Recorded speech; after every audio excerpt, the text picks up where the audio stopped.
समुद्र मंथन हुआ तो समुद्र मंथन से कौन प्रकट हुआ? लक्ष्मी जी। तो समुद्र पिता हो गए। अच्छा, शंख कहां से प्रकट होता है? तो समुद्र से शंख भी और समुद्र से लक्ष्मी, तो ये दोनों कौन हो गए? भाई बहन। तो इसलिए शंख आपके भाई हैं, तो कोई बहन अपने भाई को क्यों बजाएगी? इसलिए समुद्र शंख को स्त्रियां नहीं बजाती। तो तुम्हारे भाई लगे, तुम भी लक्ष्मी हो, और शंख तुम्हारे कौन हुए? इसलिए शंख तुम्हारे भाई हैं। तो लक्ष्मी जी प्रकट हो गई, और लक्ष्मी जी का विवाह जब, अच्छा आपने दीपावली के पहले एक त्योहार और आता है, धनतेरस। धनतेरस क्यों मनाई जाती है बताओ? क्योंकि उस दिन समुद्र मंथन से भगवान धनवंतरी प्रकट हुए थे अमृत लेकर के। कौन प्रकट हुए? धनवंतरी भगवान प्रकट हुए अमृत का कलश लेकर। इसलिए उस दिन लोग बर्तन खरीदते हैं, क्योंकि पात्र लेकर प्रकट हुए, अमृत लेकर। इसलिए उस दिन धन से कुछ लाते हैं, सोना लोग खरीदते हैं, चांदी खरीदते हैं। धन घर पे आना चाहिए, धनवंतरी भगवान, उसे धनतेरस कहते हैं। तो धनवंतरी भगवान प्रकट हो गए अमृत लेकर, और जब भगवान प्रकट हुए तब फिर लक्ष्मी जी ने भगवान का वर्ण किया और विवाह हुआ, तब दीपावली मनाई गई। तो अब फिर सवाल आपका खड़ा है कि दीपावली में लक्ष्मी तो समझ में आ गई कि विवाह हुआ भगवान नारायण से, पर ये गणेश जी कौन है? तो लक्ष्मी नारायण की पूजा होनी चाहिए, गणेश जी क्यों घुसे पड़े हैं बीच में? तो सुनो, ये आपके लिए एक मैसेज है। हमारा सनातन धर्म पूरा साइंटिफिक है, वैज्ञानिक है, वैज्ञानिक दृष्टिकोण है, पर इस वैज्ञानिक तथ्य को लोग नहीं समझ पाए, जिसके कारण लोग परेशान हैं। भारत, दक्षिण भारत में आज भी दीपावली के दिन लक्ष्मी नारायण की ही पूजा होती है, पर उत्तर भारत में लक्ष्मी गणेश की पूजा होती है। अच्छा, लक्ष्मी का गणेश जी से क्या रिश्ता है?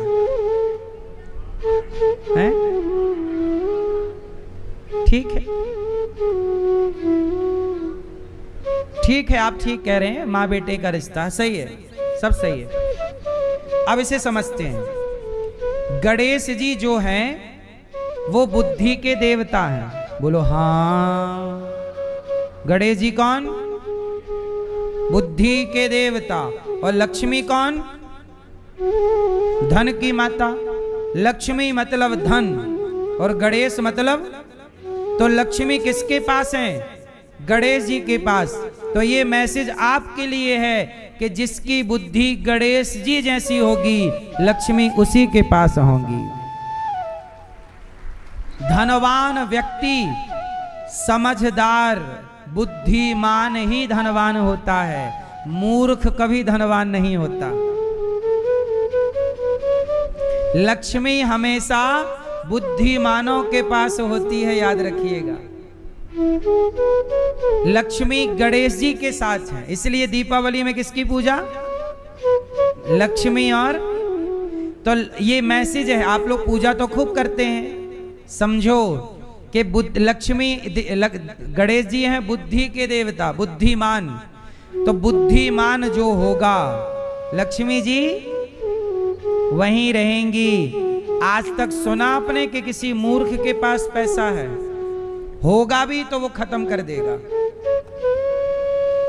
बाप दादों से मिल भी जाए तो किसके पास धन होगा? इसलिए आपको अपनी बुद्धि पर काम करना चाहिए। धन कमाना बड़ी बात नहीं है, बुद्धिमान बनना बड़ी बात। आप बुद्धिमान बनिए। एलन मस्क बुद्धिमान है तो धन पीछे पीछे डोल रहा है। अडानी जी बुद्धिमान है तो रुपया पीछे चल रहा है। बोलो हाँ। तो जहां बुद्धि वहां लक्ष्मी। तो ये हो गया दीपावली। अब सुनो, अब हुआ क्या कि 14 साल का वनवास हुआ राम जी का। राम जी का 14 साल का वनवास इसलिए कि रावण की उम्र, जिस दिन राम जी वनवास गए उस दिन से, इसलिए 14 साल का वनवास। अब सुनो दूसरी बात कि जब राम जी चित्रकूट में थे और भरत जी जब राम से मिलने आए तो कैकेयी माता भी राम से मिलने आई। तो माता कैकेयी ने कहा कि राम तुम मुझे माफ कर दो, मैं देखो तुम्हारे लिए इतना कष्ट, तुम्हें 14 साल का मैंने वनवास दिया, नंगे पांव घूम रहे हो जंगल जंगल, बड़ा कष्ट दिया, मुझे माफ कर दो। राम जी बोले माँ आप तो माँ हो, क्यों माफी मांगती हो? कैकेयी बोली नहीं माफ कर दो। तो कहा कि ठीक है माँ माफ कर दिया। कैकेयी माँ बोली कि नहीं ऐसे नहीं, आप हमें माफ करो, हम कैसे माने?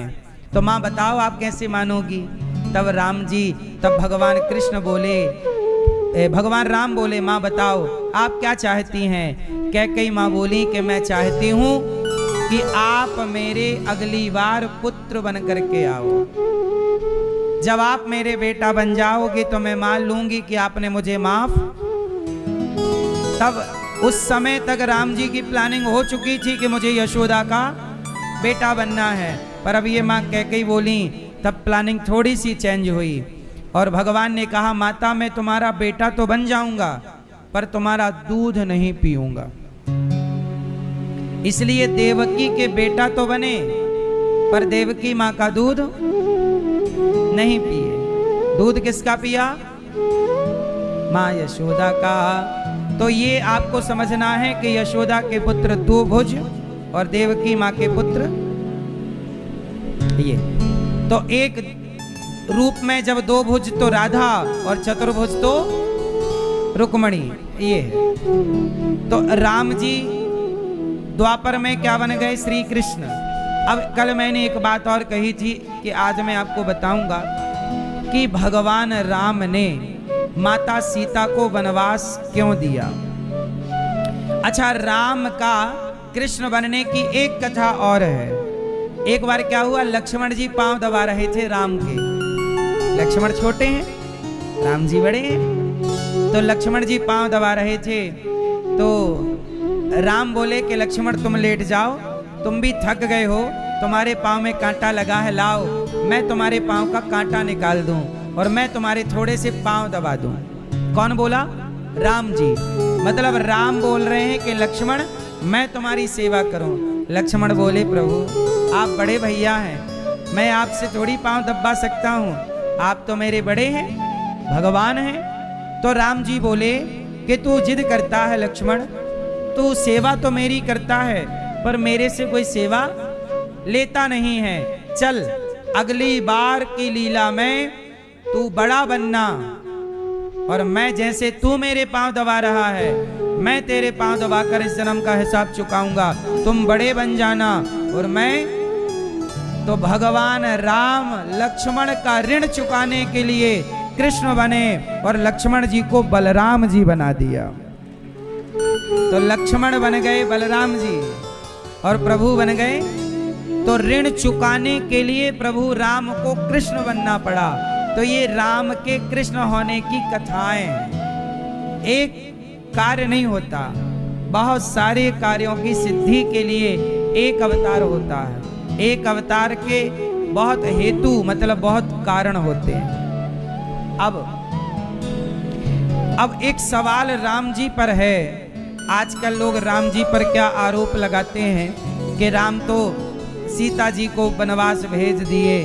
अच्छा बताओ आप लोग, राम जी ने सीता जी को वनवास भेजकर सही किया कि गलत किया?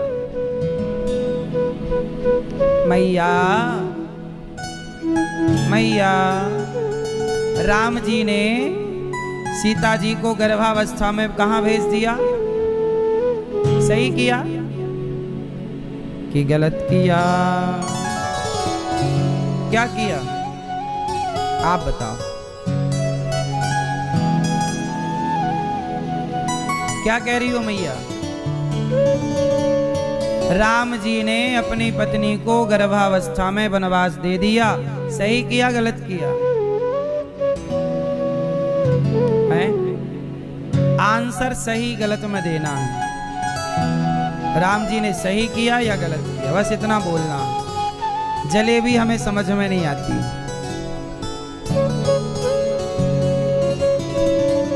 बगल वाले से पूछ लो।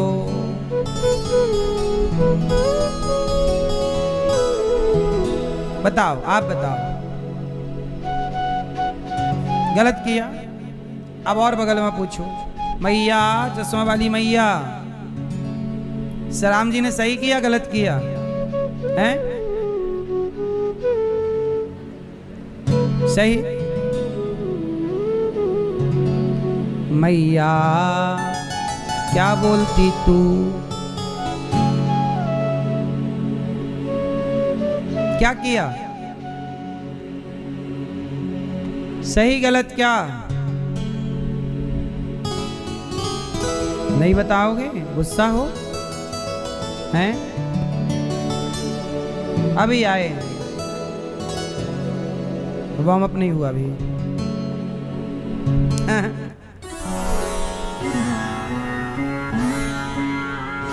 सुनो, भगवान राम जो करते हैं सही ही करते हैं। भगवान थोड़ी गलत करते हैं, गलत इंसान करता है, भगवान नहीं। तो फिर आप कहोगे कि यदि भगवान ने सही किया तो अपनी पत्नी को गर्भावस्था में कौन घर से निकालता है? तो भाई सच्ची बताएं, सवाल ही गलत है। राम ने अपनी पत्नी को निकाल दिया, ऐसे आरोप लगता है? ये सवाल ही गलत है। तो सही क्या है? राम ने अपनी पत्नी को घर से निकाला ही नहीं। वाल्मीकि रामायण पढ़ लीजिएगा। तो नहीं निकाला तो फिर सीता जी तो गई थी वहां वाल्मीकि जी के आश्रम में, लवकुश वहीं हुए। हाँ गई तो थी, पर राम के कहने से नहीं। सच बताओ, सीता जी किसके कहने से वहां गई थी? जोर से। वाल्मीकि रामायण पढ़ेंगे तो वहां एक कथा है कि जब सीता जी गर्भवती थी तो राम जी को कहा, प्रभु आओ। राम जी आए तो सीता जी बहुत खुश थी।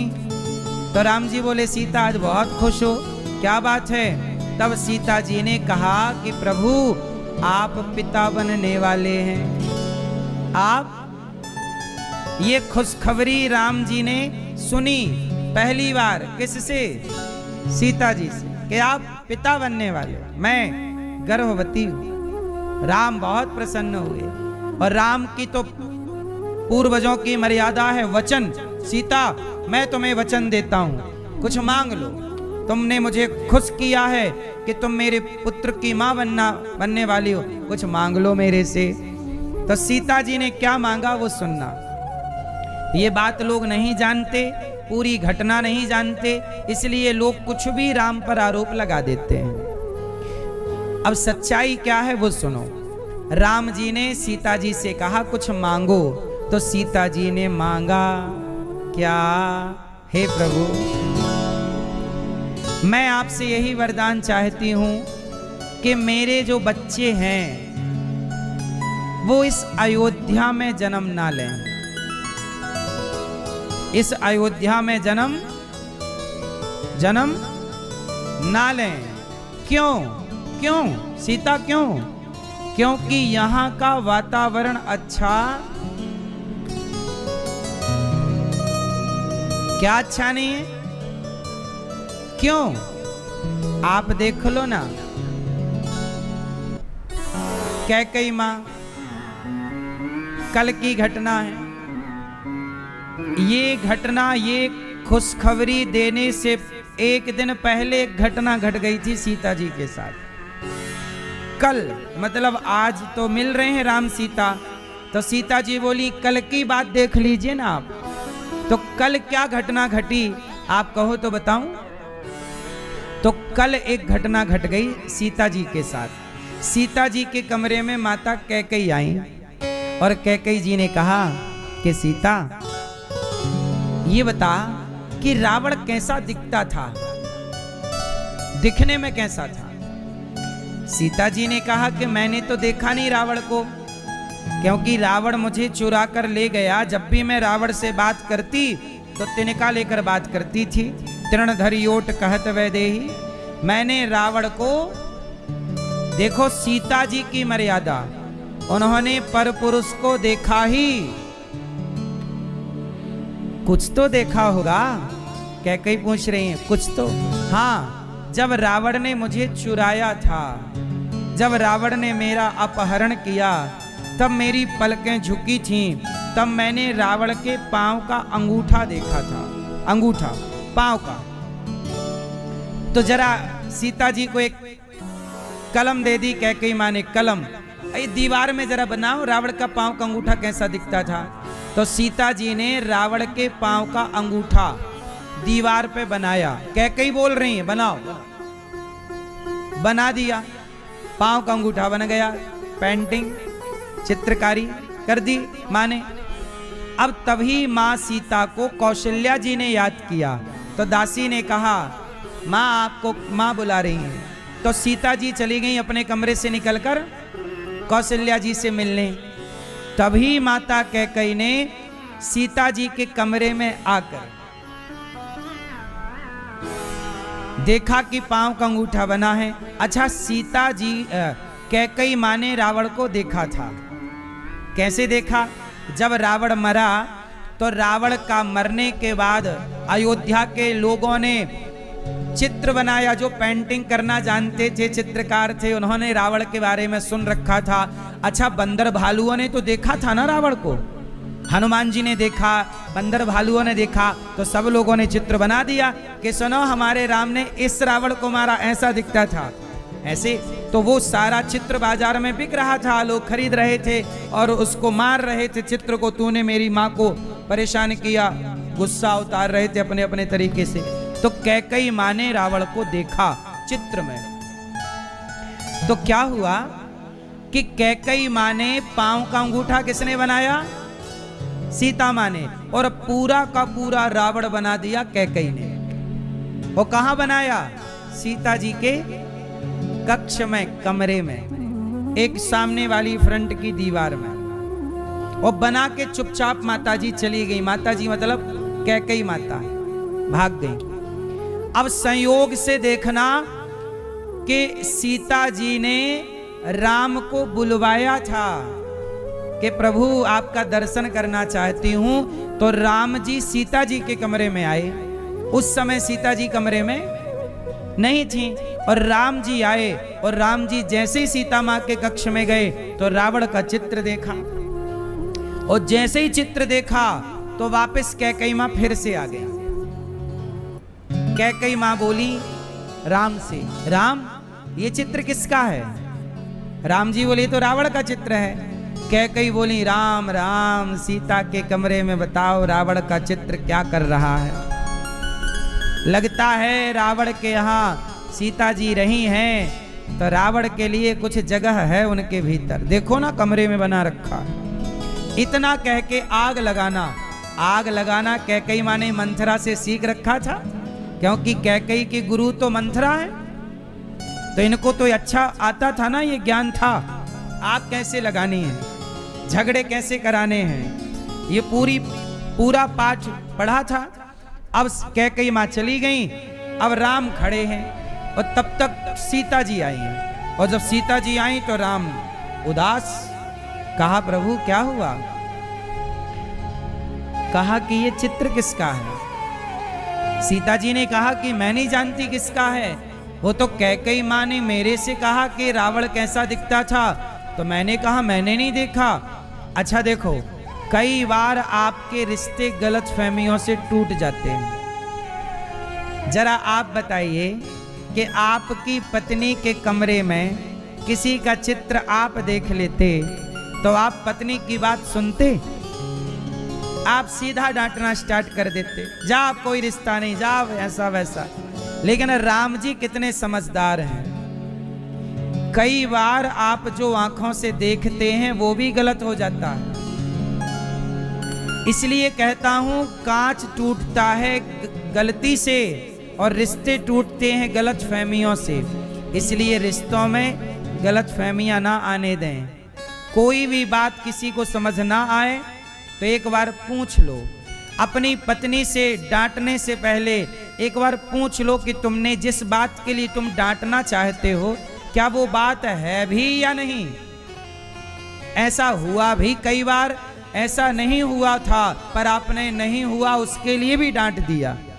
पति की बात नहीं सुनी, पत्नी की बात नहीं सुनी और रिश्ते कई बार आप तोड़ देते हैं।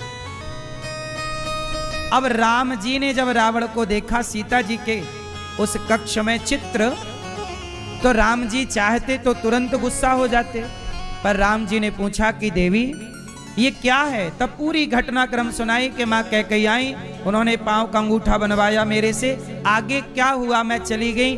राम जी समझ गए कि ये पूरा कैकेयी माँ ने बनाया। तब सीता जी से राम ने कहा कि सीता, लगता है हम दोनों के सुख को कैकेयी माँ चाहती नहीं। हम दोनों सुख से रहें, प्यार से रहें, चाहती नहीं। अच्छा, सीता जी ने राम को बुलवाया था यही खुशखबरी देने कि मैं गर्भवती हूं, लेकिन अब तो मूड बदल गया, ये रावण बीच में घुस गया। तो अब सीता जी ने अगले दिन राम से भेंट की और अगले दिन कहा कि मैं गर्भवती हूं, आप पिता बनने वाले हैं। तब राम ने कहा कि मैं तुम्हें क्या दूं। तब सीता जी ने कहा कि मैं चाहती हूं कि मेरे बच्चे अयोध्या में जन्म ना लें, क्योंकि अयोध्या में यदि मेरे बच्चे होंगे तो मेरे बच्चों को कैकेयी बिगाड़ देगी। अच्छा, कैकेयी ने ये क्यों किया, रावण का चित्र क्यों बनाया? कैकेयी ने इसलिए बनाया कि यदि राम और सीता की लड़ाई हो गई और राम सीता का वियोग हो गया तो सीता के वियोग में राम मर जाएंगे, तो मेरा बेटा भरत राजा बन जाएगा। अभी भी भरत को राजा बनाने का ख्याल चल रहा है। अब ये सब घटना हुई तो सीता माँ ने कहा कि मैं चाहती हूं कि मेरे बच्चे अयोध्या के इस वातावरण में ना रहें। और तभी धोबी वाली बात आ गई। एक धोबी ने अपनी पत्नी से कह दिया, एक वस्त्रक ने अपनी पत्नी से कह दिया कि मैं तुझे स्वीकार नहीं करूंगा। तू रात को पता नहीं किसके पास थी। उसकी पत्नी रात को घर आ रही थी, वो काम करती थी अयोध्या में किसी के घर। तो वो रात को जैसी शाम को चली तो पानी गिरने लगा, तो नाव चली नहीं पानी में। तो वो केवट के यहाँ उसकी पत्नी रात भर रुक गई। वो सवेरे गई तो उसने कहा कि मैं तुझे स्वीकार नहीं करूंगा, तू अपवित्र है, पता नहीं किसके साथ रहकर आई। अब वो धोबी अपनी पत्नी को लेकर राम जी के दरबार में आ गया। महाराज न्याय करो, मेरी पत्नी साफ है, शुद्ध है कि अशुद्ध है, कैसे न्याय होगा? तो राम जी ने कहा कि भाई न्याय तो ये है कि तेरी पत्नी पर तेरे को भरोसा नहीं है क्या? पहली बात तो तू घर पर बैठा है, पत्नी से काम करा रहा है, और दूसरी बात ये है कि जब पत्नी पर भरोसा है, प्रेम है, जहां प्रेम है, भरोसा है, वहां ये सब बातें नहीं होती। अरे पानी गिरने लगा, वो कह तो रही है कि केवट के यहाँ थी, केवट की पत्नी को बुलाया, उसने भी गवाही दी कि हाँ महाराज ये मेरे पास थी, मेरी कुटिया पर थी। तो केवट की पत्नी और ये दोनों सो रही थी साथ में, स्त्रियां, इसमें दोष क्या है? नहीं महाराज, मैं कोई आपकी तरह थोड़ी हूं, आप तो बड़े आदमी हैं, आप तो राजा हैं, आपको कोई नहीं कहता। आप तो रावण के यहाँ पत्नी आपकी थी, आपने रख लिया, आपको कोई नहीं कहेगा, पर मैं तो छोटा आदमी हूं, मुझे सब लोग कहेंगे कि तेरी पत्नी तो रात भर पता नहीं कहाँ थी, लांछन लगाएंगे। मैं नहीं सुन सकता महाराज, मैं कपड़ों में दाग धुलता हूं, धोबी हूं, मैं चरित्र का दाग नहीं सहन कर सकता। अपनी बात कहता कहता राम जी को भी लपेट लिया, सीता जी को भी लपेट लिया कि तुम्हारी पत्नी खुद रावण के यहाँ थी, आपने रख लिया क्योंकि आप बड़े आदमी हो, आपको थोड़ी कोई कुछ कहेगा। राम जी बोले देखो, कुछ लोगों का मुंह है तो कुछ भी बोल देते हैं, इसलिए कहता हूं कुछ भी ना बोला करिए। मैया टाइम हो गया, कहीं जाना नहीं। अब राम जी, अच्छा देखो, कैकई माँ का वो रावण का पुतला बनाना और यहां पर धोबी का कहना, अब एक साथ ये सारा खेल चालू हो गया। अब आप ही बताइए कि राम एक राजा है, यदि राम सिर्फ पति होते तो किसी के कहने से ना भेजते, पर राम राजा है तो राजा का धर्म बताइए, प्रजा की बात सुने राजा की परिवार की बात सुने। आप कैसा राजा चाहते हैं, प्रजा की बात सुनने वाला राजा या परिवार की बात सुनने वाला राजा?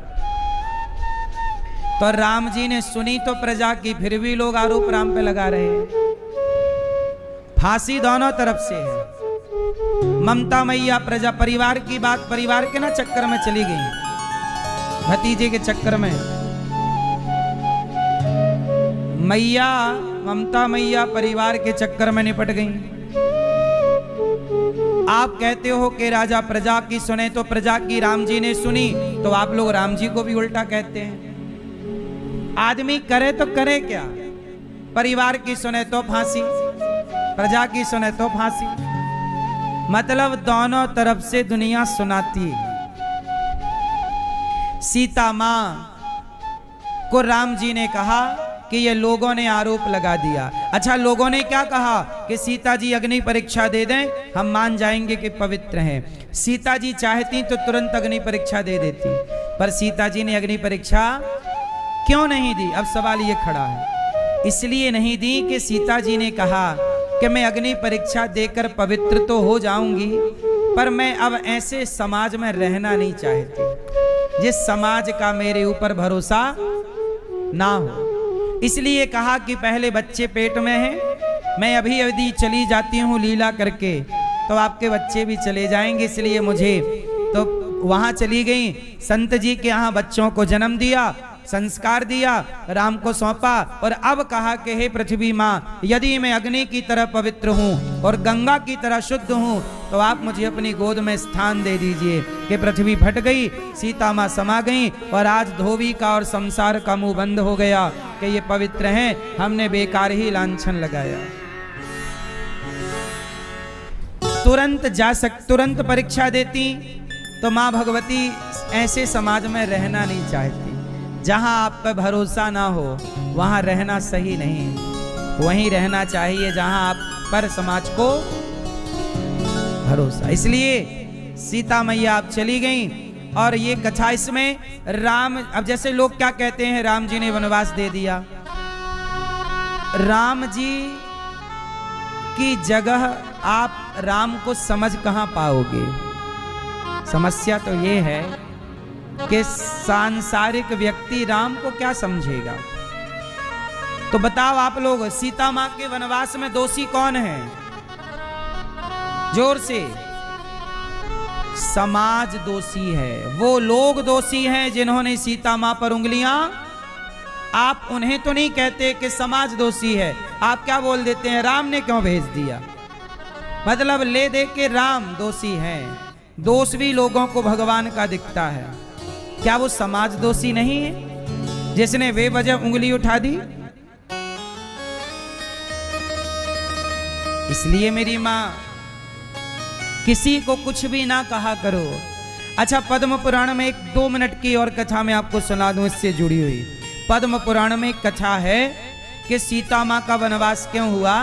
सीता माँ बहुत छोटी सी थी, तब एक घटना घटी माता सीता जी के साथ, और वो घटना ये थी कि माता सीता जी ने जंगल में एक दिन सहेलियों के साथ बगीचे पे गईं। वहां एक तोती और तोता आए, तो तोती जो थी राम जी की कथा सुना रही थी तोती। तो सीता जी को अच्छी लगी कि राम जी का ब्याह सीता जी से होगा, जनकपुर के वो होंगी। तो सीता जी को लगा ये तो मेरी कहानी कह रही है।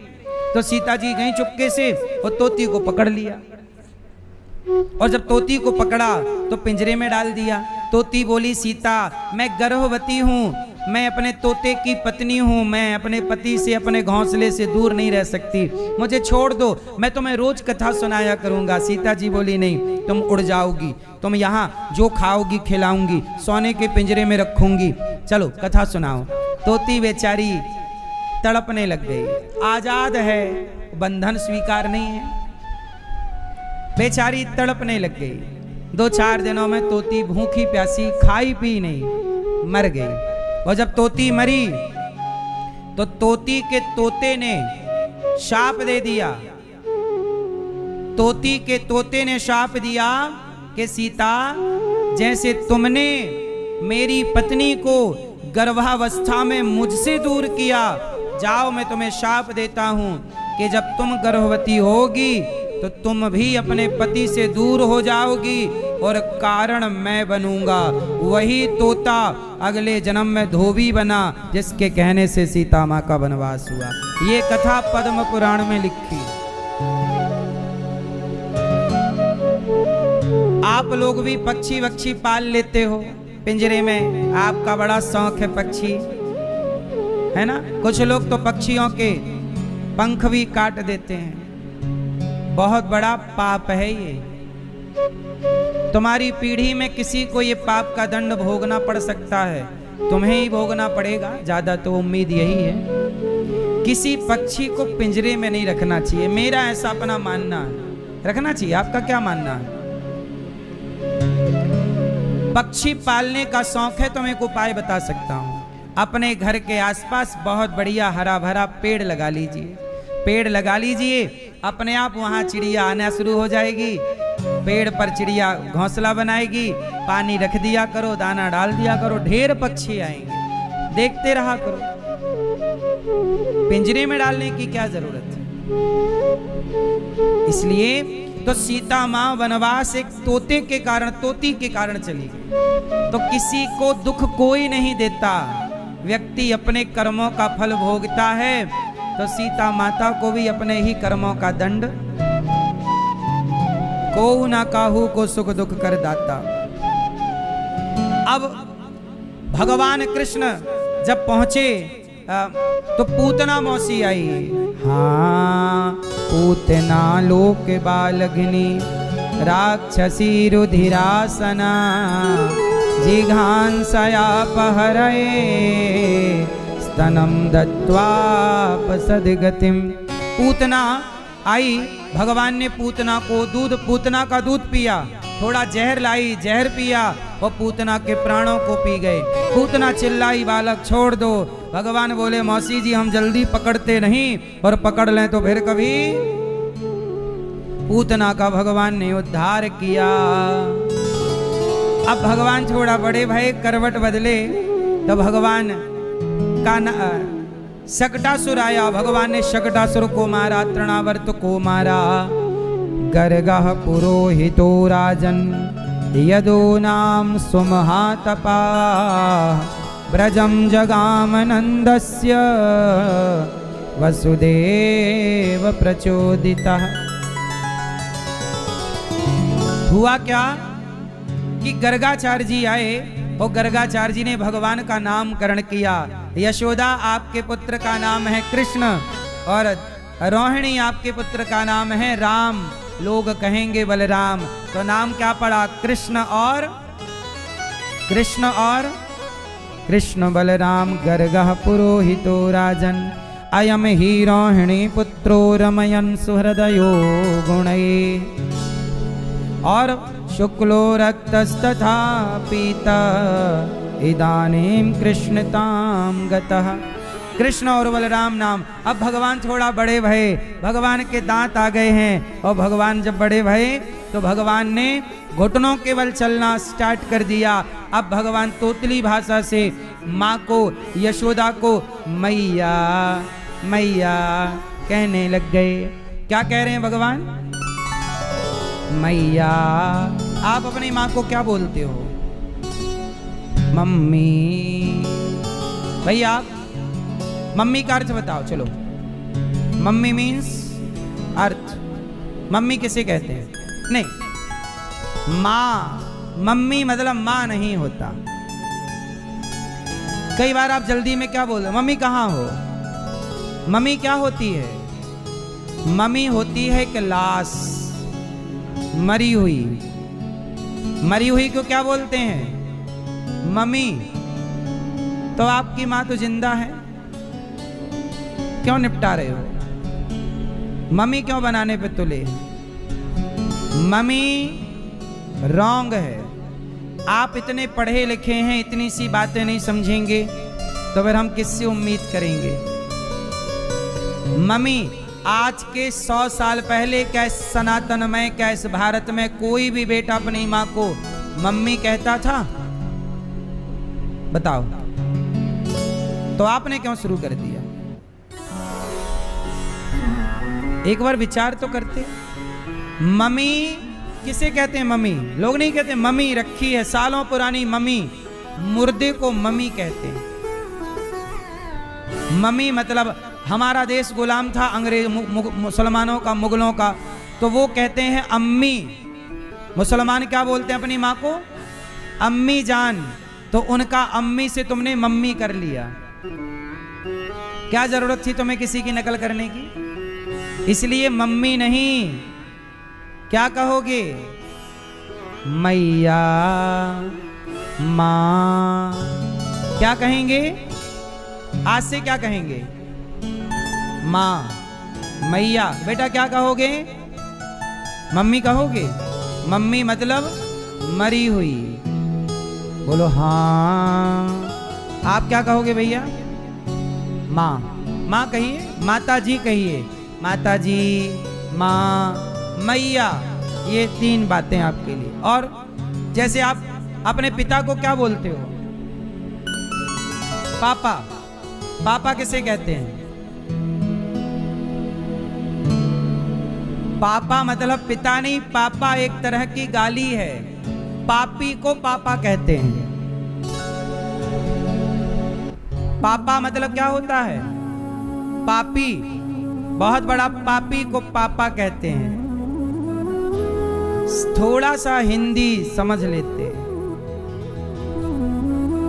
जहां जहां पापा शब्द आया है संस्कृत में, रामचरितमानस में भी पापा शब्द आया है, पर वो पापा पापी के लिए आया है, पिता के लिए नहीं है।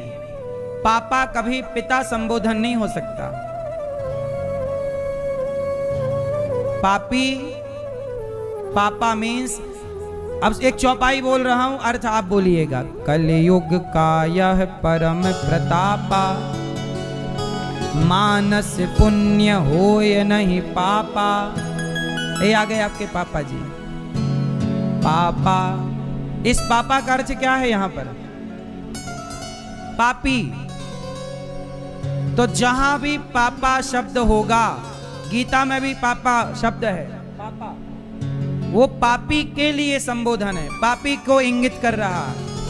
और आप लोग पता नहीं कहां से सीख गए, अपने बाप को रोज कहते पापी कहीं का। पापी, पापी, पापा मतलब पापी। ए पापी, यहां दिन भर अपने कितनी गालियां दे देते हो अपने पिताजी को रोज? 25-50 बार पापी कहीं का। सोचिए आप लोगों ने अपने आज की आधुनिकता, आज का मॉडर्न, आज के इस बदलते भारत में क्या क्या बदल लिए। बाप को पापी बना दिया और कह रहे हैं हम बदले हुए भारत में। कुछ चीजें नहीं बदल सकती ना। पिता को पिता ही रहने दो। पिताजी कौन है? वो आपके पिता कहिए। हमारे सनातन में बाबूजी कहने की परंपरा है। आप लोग क्या कहते हैं अपने माता पिता को? देखो इस उम्र के लोग ना मम्मी ना बोलते होंगे। क्यों आप लोग मम्मी कहते हैं? माँ को माँ। ये मम्मी पापा अभी 25-50 साल से लॉन्च हुआ है भारत में। सही? इसके पहले मम्मी पापा था ही नहीं। मैया बाबा था, माता पिता था, आई बाबा है। महाराष्ट्र में बोलते हैं आई बाबा। आई मतलब माँ, बाबा मतलब पिता, बाबूजी। गांव के लोग बोलते हैं माँ को बाई। बाई क्या बोलते हैं? और आजकल बाई कामवाली को बोल रहे हैं और माँ को मरी हुई बोल रहे हैं। गजब की टेक्नोलॉजी है। हाँ?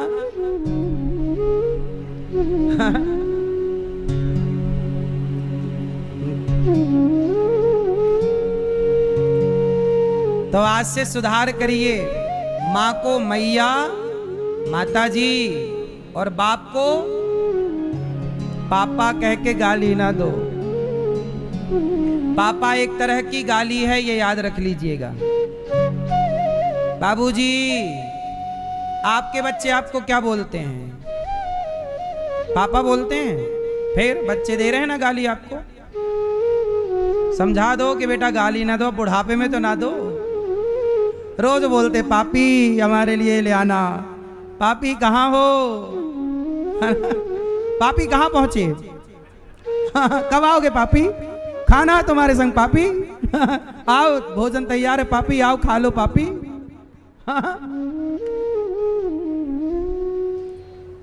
ये आप लोग बोल रहे हैं, आप अपने पे हंस रहे हैं, मेरे पे नहीं।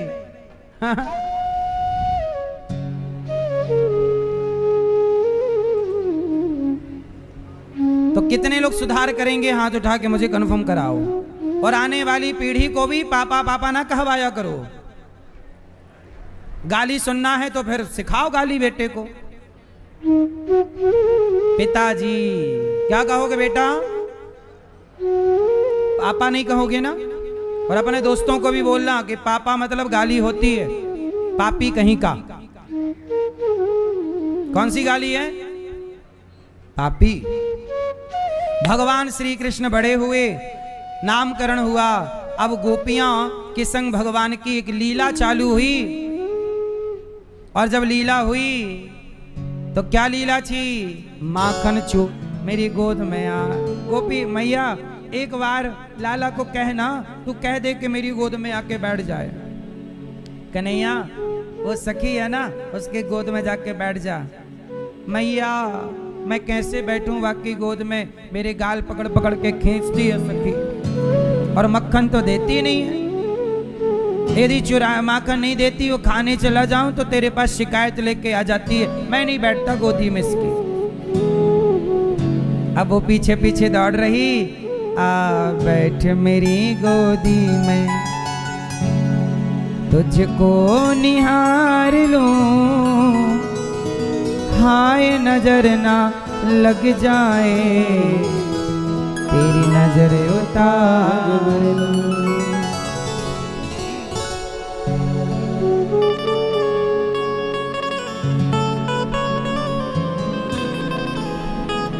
गोपियों के घर भगवान जाते हैं, छींके पे माखन रखा रहता है, मक्खन निकाल लेते हैं। गोपियां शिकायत करती हैं, वत्सान मुंचन क्वचित समय, क्रौंस संजात हासः, स्तेयं स्वादवत्यथ दधिपयः, कल्पितैस्तेययोगैः।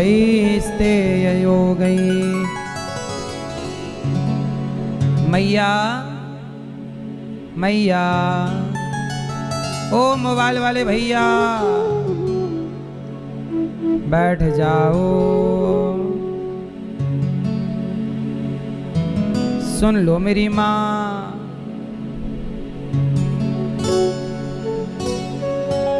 बैठ जाओ। गोपियां शिकायत कर रही, मैया तेरे लाला ने माखन चोरी कर लिया, मटकी तोड़ दी, ये कर लिया। अच्छा, गोपियां शिकायत कर तो रही हैं, पर सच्चाई ये है कि शिकायत एक बहाना है, कृष्ण का दर्शन पाना है। और प्रभु का दर्शन जब नहीं होता, शिकायत के बहाने चली जाती हैं गोपियां। एक दिन क्या हुआ, मटकी भगवान ग्वाल वालों का गोला बनाए और सारा घर में एक सखी के घुसे और मक्खन खा खा के भाग गए। सखियों ने कहा कि आजकल हमारा माखन कम हो जाता है, तो कन्हैया जोर से बोले, बिल्ली खा रही है, बहुत मोटी दिखी थी हमें। सारा कौन खा जाता है? एक सखी ने कन्हैया को पकड़ लिया। कन्हैया ऊपर चढ़े, ग्वाल वालों के कंधे पे पांव रख के और मक्खन निकाल के, हाँ मंगल मुंह खोल आ, ऊपर से एक लौंदा मारा। भगवान माखन चुराते हैं, इसके पीछे भी एक रहस्य है। हर चीज का रहस्य समझाने का टाइम नहीं है, पर फिर भी थोड़ा थोड़ा समझा दूं। भगवान माखन इसलिए चुराते हैं क्योंकि भगवान को पता था कि कलयुग में बच्चे माखन नहीं खाएंगे, पिज्जा बर्गर चाउमीन खाएंगे। तो भगवान ने माखन खा के बताया कि बेटा माखन खाओगे तो स्वस्थ रहोगे, लंबा जियोगे। जवानी में लड़कपन में पिज्जा बर्गर खाओगे तो कहते ना खाने का ही शरीर बनता है। खाने का क्या बनता है भाई? गाय को भूसा खिलाइए, दूध नहीं देगी, कम देगी, और हरा चारा खिलाइए, दूध ज्यादा देगी। तो खाने पीने से ही तो सब कुछ बन रहा है आपके भीतर। बोलो हाँ कि ना? तो दूध दही खाओगे अच्छा बनेगा, शरीर में हड्डियां मजबूत होंगी, शरीर अच्छा विकसित हो जाएगा। और यदि पिज्जा बर्गर जैसे खोखली चीज खाओगे तो लड़कपन जवानी में ही शरीर बिगड़ जाएगा। जवानी बुढ़ापा आते आते तुम फुस्स हो जाओगे। 50-60 साल में, आजकल लोग कितने साल में मर रहे हैं? 60-70 के अंदर मर जाते हैं। ये वो लोग हैं जो 70 साल पहले पैदा हुए थे। अब जो आज पैदा हो रहे हैं, क्या ये 70 पे जाएंगे? बड़ा कठिन है। पहले बुढ़ापा आता था 60 के बाद, अब बुढ़ापा आ जाता है 50 में। जबकि 50 कोई उम्र नहीं होती, 50 तो आधा है, 100 के आधे, ये तो 50 है। 50 में बुढ़ापा नहीं होता, लेकिन आजकल आदमी 50 में बूढ़ा हो रहा है। बुढ़ापे की आयु पहले 60, पहले 70 के व्यक्ति को बूढ़ा कहा जाता। अरे बहुत बूढ़े हैं। आजकल 50-55 में आदमी आपको बूढ़ा कहने लग जाता है, क्योंकि आपका खान पान गलत है। मक्खन खा के भगवान ने कहा माखन खाओ।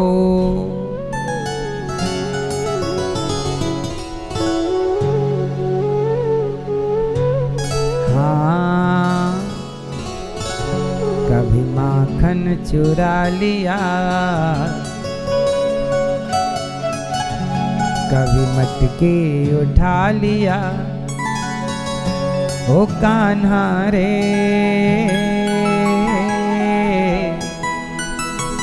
कैसा गजब किया मेरे कान्हा, कैसा गजब किया।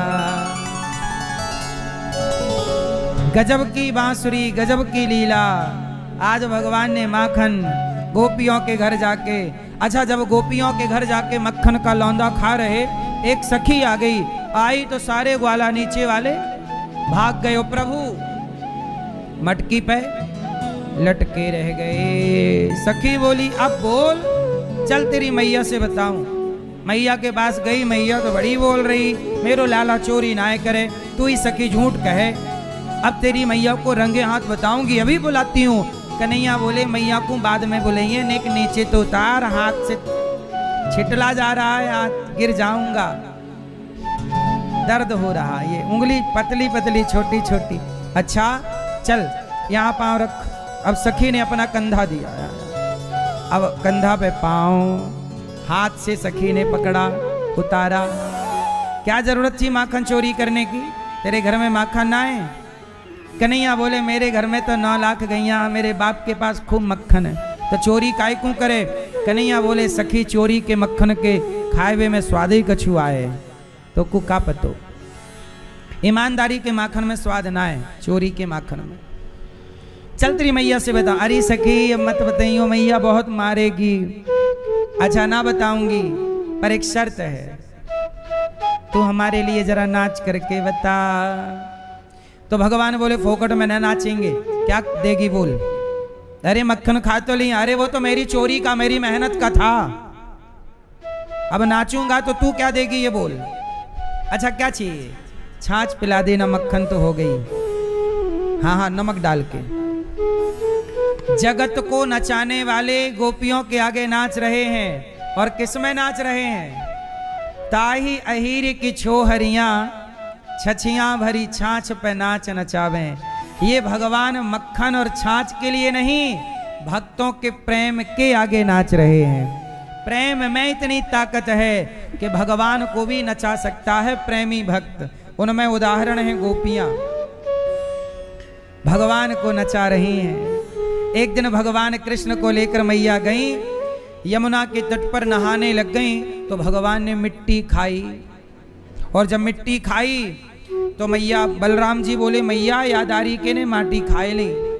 मैया बोली चौरे लाला मुखड़ो खोल। अब मुंह खोला तो मैया को माटी वाटी तो नजर ना आई, इतने से मुख में पूरा पूरा ब्रह्मांड नजर आया। ब्रह्मांड निकाया निर्मित माया, राम राम प्रति वेद कहें। ब्रह्मांड भगवान के राम राम में एक एक ब्रह्मांड लटक रहे हैं। भगवान कैसे हैं? सर्वशक्तिमान। ऐसी करोड़ों पृथ्वी भगवान के शरीर पर लटक रही है। जैसे आप कहीं खेत एत में चले जाएं और खेत में यदि जुताई वगैरह चल रही है ट्रैक्टर से तो धूल उड़ती है, तो वो धूल आपके शरीर में आके चिपक जाती है। तो जो रोम होते हैं ना, ये रोम के ऊपर धूल का एक कण धरा रहता है आपके शरीर में। ऐसे भगवान के रोम रोम में जैसे आपके शरीर में धूल का कण रख जाए, ऐसे भगवान के शरीर में ये पूरा संसार, पूरा ब्रह्मांड वो धूल के कण की तरह है भगवान के लिए। ब्रह्मांड निकाया निर्मित माया, रोम रोम प्रति वेद कहें। वेद कहते हैं, ये हम नहीं कह रहे हैं, वेद का वचन है। एक दिन क्या हुआ, भगवान ने मुख देखा भगवान का ब्रह्मांड। मैया बोली मेरो छोरा भगवान है, हाथ जोड़वे लग गई। भगवान ने सब भुला दिया कि यदि ये मेरे मैया मोह को भगवान मानवे लग जाएगी, अब ये पूजा आरती करेगी। सब भूल गई मैया, लाला को लेके चली गई। और आज भगवान दही, आज यशोदा मैया दही मंथन कर रही। एकदा गृहदासी सु यशोदानंद गेहनी कर्मांतर नियुक्ता सु निर्ममंथ स्वयं दधी। आज मैया दही मंथन कर रही, भगवान ने साड़ी पकड़ ली। मैया दूध पिला, दूध। मैया बोली ना दूध ना, तेरे लिए मक्खन निकाल रही हूं ताजा ताजा, मक्खन पिएगा ना? मुझको मक्खन ना चाहिए, दूध चाहिए। अच्छा ठीक है। भगवान ने मछानी पकड़ ली, अब मत चली हो, उंगली मरोड़ जाएगी। अच्छा ठीक है लाला, बिठाया और दूध पिलाने लग गई। अब राजा परीक्षित जी ने कहा प्रभु सुखदेव जी ये बताओ, ये यशोदा मैया ने कौन सा पुण्य किया है कि जगत के पालनहार, जो सबके भगवान, सबका पेट भरने वाले, आज उनका पेट मैया भर रही है अपना दूध पिला के? क्या पुण्य है जरा बताइए। ये मैया यशोदा ने कौन सा ऐसा पुण्य किया कि जगत के पालनहार बेटा बन गए? तब सुखदेव जी कहते हैं कि द्रोणो वसुनाम प्रवरो धरया सह भार्यया। ये यशोदा पिछले जन्म में धरा नाम की स्त्री है। यशोदा पिछले जन्म में कौन है? एक धरा नाम की स्त्री है। ये यशोदा के पूर्व जन्म की कथा है। धरा नाम की एक स्त्री है, जंगल जाती, लकड़ी लाती, सूखी लकड़ी गट्ठा बनाती, बाजार में जाती, लकड़ी बेचती, जो पैसा मिलता उस पैसे से साधु संतों की सेवा करती। रोटी दाल चावल जो बनता संतों को बुलाकर महाराज आओ प्रसाद पवाती, और बचा हुआ समय बस श्रीमन्नारायण श्रीमन्नारायण श्रीमन्नारायण, सेवा और भजन, श्रीमन्नारायण श्रीमन्नारायण श्रीमन्नारायण, भगवान नाम श्री विष्णु विष्णु विष्णु, श्री हरि श्री, हे श्याम सुंदर, हे प्रभु, हे श्रीमन्नारायण, नाम और सेवा। अगला दिन फिर लकड़ियां लेने जाए, बाजार में बेचे। रोज का यही था, लकड़ी बेचना, पैसा आना, पैसे से दाल चावल का सामान राशन लाना, जो बनता खिलाना, संतों की जूठन बच जाए तो खाना, और बचा हुआ समय भगवान का नाम। ये काम था किसका? धरा का, मतलब यशोदा का पूर्व जन्म। अब धरा जी करती करती एक ऐसे करती, अच्छा, धरा के पति भी थे, इनका नाम था द्रोण। ये दोनों पति पत्नी पिछले जन्म में भी नंद बाबा द्रोण थे और यशोदा धरा थी। दोनों ये पिछले जन्म में भी पति पत्नी हैं। अब ये इस जन्म में भी क्यों साथ में हैं, अभी आगे की कथा में आपको स्पष्ट होगा। तो दोनों ये सेवा किसकी? संतों के। कोई भी द्वार पर आएगा। एक दिन क्या हुआ, भगवान आ गए परीक्षा लेने। प्रभु भी परीक्षा लेते रहते हैं, आपको फेल नहीं होना है। ना जाने किस रूप में नारायण मिल जाए। एक दिन क्या हुआ, भगवान आ गए। माता धरा ने संतों को भोजन बनाया, भोजन कराया और भोजन करके संत चले गए। और जैसे ही संत गए तो माता ने भी खा लिया, द्रोण जी ने भी खा लिया, पति ने धरा के। दोनों पति पत्नी खाए, बर्तन मांज कर, और दोनों पति पत्नी भगवान से बहुत प्रेम करते थे। दोनों भगवान नाम श्रीमन नारायण जपने लग गए। अब तभी द्वार पर फिर से भगवान आ गए 10 साधु बनकर, मतलब 8-10 संत फिर आए। और जैसे ही आए, माता अब माता तो जप कर रही थी। माता दौड़ी, हाँ, अरे कौन आया? देखे तो 10 साधु, 8-10 संतों की मंडली। आओ महाराज। अरे माता, हम जा रहे थे, हमें बड़ी भूख लगी, सुना कि तुम्हारे द्वार पर भोजन मिलता है, तो सो तुम्हारे द्वार चले आए। आज कुछ खाया नहीं, सवेरे से कहीं मिला नहीं। आप ऐसा करो कि क्या हमें थोड़ा सा भोजन मिल जाएगा? अच्छा, माता धरा के घर में अन्न का एक भी दाना नहीं था, क्योंकि रोज लकड़ी बेच के जो पैसा तो संतों को खिला पिला के विदा कर दिया। 8-10 संतों को खिला सकती थी, इतनी क्षमता थी। पर अब एक संत तो खा के चले गए, 10 संतों की टोली। अब ये दूसरी 10 संतों की टोली है। अब के लिए तो रोटी का एक अन्न का कण नहीं था। अब धरा माँ ने कैसे मना कर दे कि मेरे घर में नहीं है? आओ। संतों को बुलाया, संतों को बिठाया। महाराज, आप स्नान कर लो, कुआं था, स्नान करो, मैं आपका बंदोबस्त भोजन का करती हूँ। जबकि अन्न का घर में एक दाना। भगवान जब परीक्षा लेते हैं तो विषम परिस्थिति में ही परीक्षा होती है, तभी ना देखा जाएगा आपका धैर्य कितना है, आपका संतोष कितना है, आपका भरोसा कितना है। अब माता धरा तुरंत बाजार गई, जहां से रोज खरीदती थी आटा दाल चावल। भैया, हमारे द्वार पे संत आए हैं, कल हम जल्दी से तुम्हारा पैसा चुका देंगे, हमें थोड़ा उधार दे दो। से उसने व्यक्ति ने मना कर दिया, ना हम कुछ ना देंगे, लाओ कुछ गिरवी रखो। नहीं, हमारे पास तो गिरवी है नहीं। एक व्यक्ति ने मना कर दिया, दूसरे, भैया हमारे संत आ गए हैं, थोड़ा कुछ अन्न की व्यवस्था, हम चुका देंगे आपका। सबने मना कर दिया। अब बड़ा संकट। एक दुकान में गई, बोले थोड़ा उधार दे दो, मैं आपका चुका दूंगी। आप थोड़ा आटा दे दो, थोड़ा चावल दे दो, दाल, इसमें काम हो जाएगा, हम आपका चुका देंगे।